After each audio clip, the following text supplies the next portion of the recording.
We're gonna straighten one leg and then we're going to lift it up again, toe pointing upward. This is really going to fire up that quad muscle a lot more. I could already feel that burn. Also gets your hip flexors involved, also your core. The fact that we are sitting up nice and straight is activating all these really important foundational muscles. Ooh.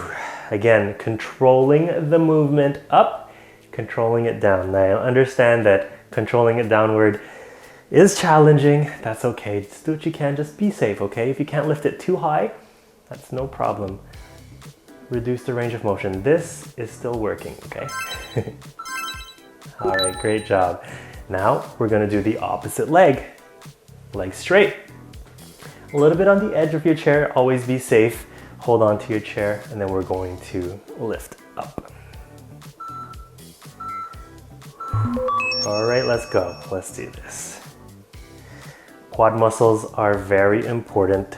I mean, these are the muscles that help you, that give you strength. So like when you're climbing up the stairs, those are the muscles that give you that lift.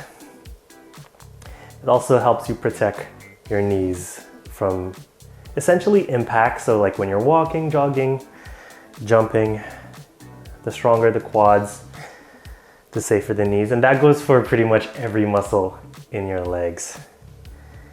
So we're gonna work on them, you know. A lot of us are bone on our knee joint. Just having that muscle supporting will reduce that friction.